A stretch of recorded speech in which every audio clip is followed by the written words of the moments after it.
Assalamu alaikum warahmatullahi wabarakatuh. Welcome for a new session in radiology spotter cases, and as usual we start immediately.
Okay, let's discuss the cases.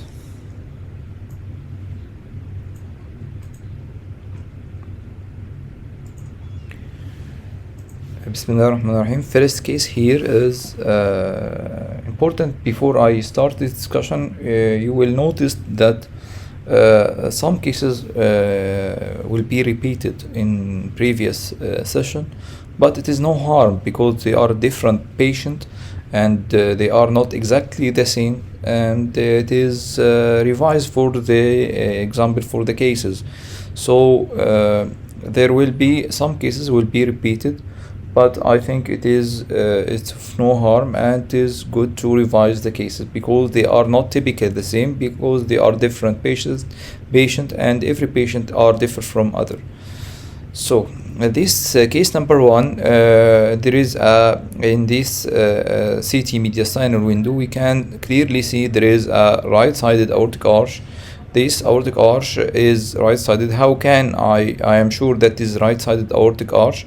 It is in the relation of the aortic arch to the side of the trachea. If the aortic arch is abutting the right side of the trachea, this is a right side aortic arch. If it is abutting the left side of the trachea, this is left side aortic arch. So the clue for determination of the side of the aorta is the side of the relation of who abutting which abutting the tracheal wall. If it is along the right side of the tracheal wall, this is the right side aortic arch. If it is along the left side of the trachea, this is left side aortic arch. So in this case, the aortic arch is abutting the right side of the trachea, so this is right side aortic arch, and you should immediately after you decide this is the right side aortic arch, you should be thinking about the apparent left subclavian. It is usually associated with apparent left subclavian. So once we see an artery that is passing behind the trachea, this is an apparent artery, and usually this is an apparent left subclavian. As we see here, this is the right side aortic arch, and this is the subclavian artery, left subclavian artery that is apparently rising and passing behind the trachea. There is normally there is no artery pass behind the trachea. So once you see an artery behind the trachea, this is an apparent, and in the cases of the right side aortic arch, it is usually the apparent artery will be the left subclavian. In the normal left side aortic arch, the apparent artery will be the right subclavian. In the right aortic arch, it is will be the left subclavian. So this is a right side aortic arch associated with apparent left subclavian. And as we see here, there is some prominence or dilatation of the origin of the apparent subclavian. This is called diverticulum of Commerell, and there is a case previously discussed similar to this one. So this is a case of a right side aortic arch associated with an apparent left subclavian associated with some dilatation of the origin, which is called diverticulum of Commerell. Second case here, it is an example for the cystic lung disease. It is important to differentiate between this cystic lung or cystic lesion and emphysema. It is very important because many say this is an emphysema. This is not emphysema because the difference between the emphysema and the cyst is the presence of the wall. If the lesion or the lucent lesion in the lung have a wall like this is the lesion that have a wall, so this is a cyst. If it has no wall, this is an emphysema. This is very important, very crucial in the differential diagnosis, because this is the clue for the correct diagnosis. If you misdiagnose this as an emphysema, this is will miss the diagnosis. So it's important to be aware about the difference between the cystic lung and the emphysematous lesion of the lung. So this is an example for a cystic lung disease. There is a multiple differential diagnosis for the cystic lung disease, but whenever you see a diffuse scattered for these cysts, if you see this cyst have no definite site of predilection. It is scattered throughout the both lung fields. You should put the possibility of the LAM or lymphangiomyomatosis. So this is an example for the lymphangiomyomatosis or LAM that is can be care isolated or can be associated with tuberous sclerosis. Also, one important tips that can be usually associated with patient with LAM, that the density of the remaining lung parenchyma is usually increased, and this is a very important sign, and it is very important tips can be useful or helpful when you see cystic lung disease. The parenchyma, the density of the increased parenchyma is usually associated with the LAM or lymphangiomyomatosis. So this is an example for the cystic lung disease and lymphangiomyomatosis, and it is important in this case to differentiate between emphysema and cysts, and also it is important to remember this increased density of the lung parenchyma associated with the cystic lung disease in patient with LAM disease. Okay, this case is a very typical case for the emphysematous pyelonephritis. We can see here, this is the left kidney that has air loculi or air signal within the renal parenchyma. Here we can see the most of the renal parenchyma is replaced by air. So this is an example for emphysematous pyelonephritis, and as we discussed in our lectures before, there are two types of emphysematous pyelonephritis. This is the type 1 emphysematous pyelonephritis that is not associated with fluid. If this emphysematous pyelonephritis is associated with a fluid, it is usually type 2, and usually type 1 pyelonephritis is of a bad prognosis. So this is an example for the left renal emphysematous pyelonephritis type 1. Okay, this is an example for the piloper saccular dilatation or saccular aneurysm of the popliteal artery. We can see this is the popliteal artery, and there is a bilobe saccular aneurysm here in the popliteal artery. It is important to notice also that there is a surrounding hematoma involving the saccular aneurysm, and this is important because this revealed that this aneurysm is likely false aneurysm or pseudoaneurysm, and usually related to the trauma. So this is a popliteal artery pseudoaneurysm. If the aneurysm is surrounded by hematoma, it is usually pseudo or false aneurysm and usually related to a trauma. If it is not surrounded by a hematoma, it is usually true aneurysm. So this is an example for popliteal artery pseudoaneurysm, left popliteal artery pseudoaneurysm. This is a very rare case, but it is a common in exam, MCQ exam. This is a case of a Poland disease, which is there is a congenital absence of the chest wall muscle.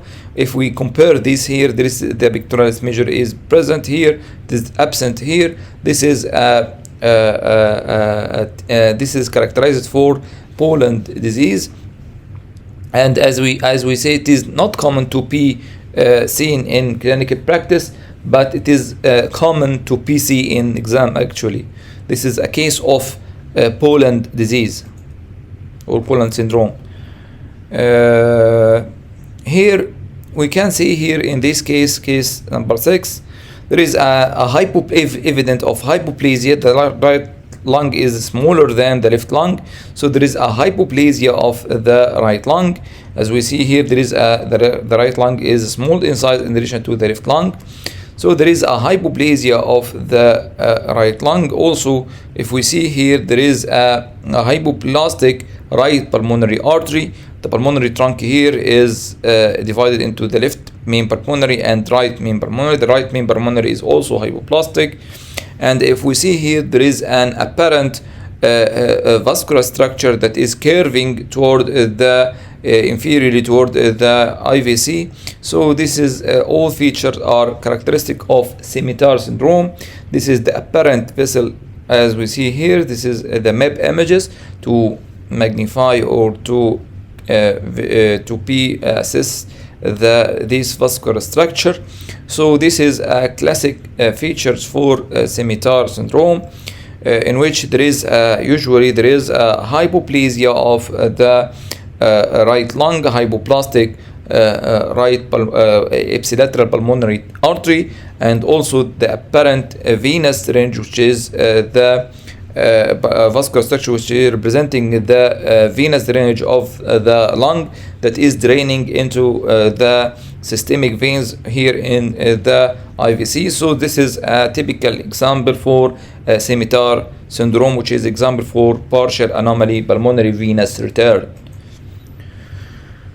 In this case, it is a typical case for the fatty lesion that occur in the interhemispheric fissure that is usually associated with an absence of the corpus callosum. This is actually pericallosal lipoma. In the pericallosal lipoma that is usually associated with absence of the corpus callosum, we can clearly see that there is absence of the corpus callosum indirectly through presence of the indirect sign. We can see there is a wide separation of the ventricular system. There is a colpocephalic configuration of the ventricular system. So this is there is an absence of the corpus callosum. Absence of the corpus callosum usually associated with some other anomalies and some other lesions. One of the important lesion is the pericallosal lipoma. We can clearly see in this CT that the density of fat attenuation. So this is a fatty lesion. In this T1, it is high signal in T1. So this is again a fatty lesion. So in presence of the fatty lesion, in the presence of the absence of the corpus callosum, you should put the possibility of the pericallosal lipoma. Also, there is a characteristic the appearance of the Viking helmet appearance of the lateral ventricle in the coronal. This is again one of the indirect sign of the agenesis of the corpus callosum, and this is the fatty lesion is present in the interhemispheric fissure. So this is an example for agenesis of the corpus callosum associated with an interhemispheric lipoma. As we see here, also there is a very typical and characteristic sign for the pericallosal lipoma, the peripheral calcification that is present in the CT here, which is called bracket calcification. So all features here are typical for agenesis of the corpus callosum associated with an interhemispheric pericallosal lipoma. In case number 8 here, this is a 13 years old boy who comes with a posterior fossa mass lesion. In this sagittal image, we can see that the posterior fossa mass lesion is extending through the foramen of magnum, would have a pointed appearance like this. So this is a very typical for the extension of the ependymoma. As we know, in the young adult with a posterior fossa mass lesion, we should put the possibilities of the differential of 3 differential diagnoses, either by pilocytic astrocytoma, medulloblastoma, and ependymoma. Pilocytic astrocytoma will be usually assessed with enhanced immunoreduced. This is not the case, and the remaining two differential diagnoses is the medulloblastoma and ependymoma, and we discussed these entities several times before. And as we mentioned before, this is the plastic appearance or this typical extension of the mass lesion along with the foramina. This is with the ependymoma. And if we see here, this is a post-contrast image. This is a heterogeneous enhancement of also with the ependymoma usually have a heterogeneous enhancement. And in the ADC map, we can see there is no definite reduced or evident reduced on the ADC value. So this is not a severe, or there is no evident diffusion restriction. All these features are with ependymoma. So this is a typical example for the posterior fossa ependymoma. In the medulloblastoma, the diffusion in the ADC value is markedly reduced, and is usually appear black in the ADC value. So this is not a medulloblastoma. It is usually rather homogeneous enhancement than the ependymoma, and it is usually does not exhibit such a plastic extension along the foramina of the fourth ventricle. So this is not medulloblastoma. This is a typical example for ependymoma. Here in the case number 9, we can see that there is a bunch of vessels seen at the left frontoparietal region, which representing the nidus, and we can see here that there is an hypertrophied arterial feeder coming from the midcerebral artery and draining vein, cortical vein draining into hypertrophied cortical vein draining into the superior sagittal sinus. So this is an example for left frontoparietal region arteriovenous malformation.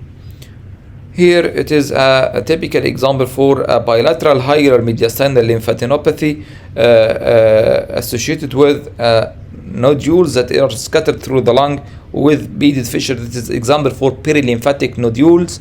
So all these features are typical for sarcoidosis, pulmonary sarcoidosis. The bilateral hilar, rather symmetrical hilar lymphadenopathy are usually a clue for the diagnosis of sarcoidosis, and the presence of the perilymphatic nodules is one of the characteristic features of the sarcoidosis. So this is an example for pulmonary sarcoidosis.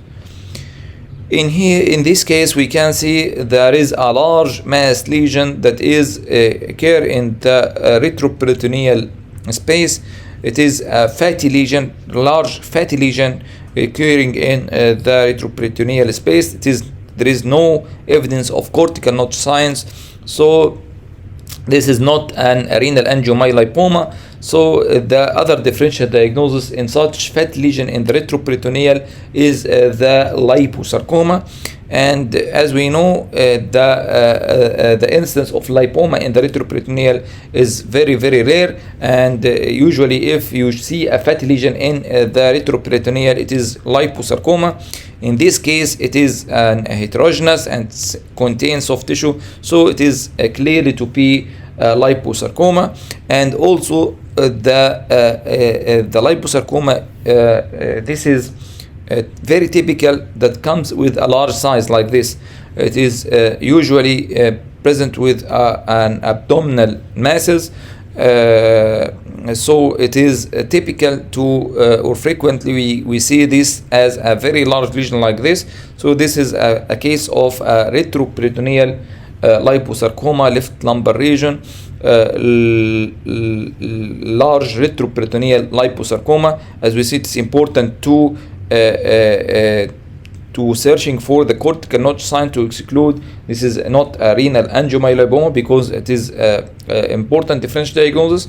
If there is no cortical notch sign, that means that the lesion is not arising from the kidney, so it is usually from the retroperitoneal structure other than the kidney. This means that it is the liposarcoma. So this is a typical example for the liposarcoma.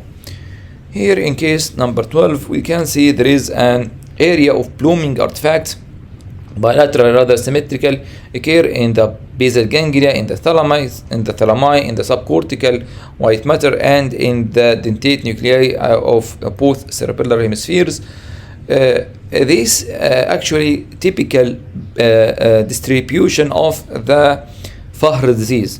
It is important in this case to be aware that the calcification, one of the important causes of blooming artifact in gradient weighted images. It is not only the hemorrhage, there are other causes for blooming artifact in the gradient weighted images. One of the most important causes is the calcification. So actually the clue here is the distribution. This distribution is typical for Fahr disease, and the bilateral rather symmetrical subcortical white matter, the basal ganglia, the dentate, this is a very typical for Fahr disease. And so and in the gradient weighted images here, this is a blooming artifact. This is matching the calcification that occur in the blooming disease. But if you want to be more evident or more sure about the differential between it is a calcification or it is a hemorrhage, you must do a CT, so it is more easier. But in this case, the distribution here is the clue for that Fahr disease. It is usually calcification, it is not a hemorrhage, because this is the distribution of Fahr disease. Okay, this is a case of cellular and supracellular mass lesion occur in in this patient. We can see this is the T1 before and this is the T1 after contrast takes homogeneous enhancement. So there is mainly two differential diagnoses, either meningioma or macroadenoma.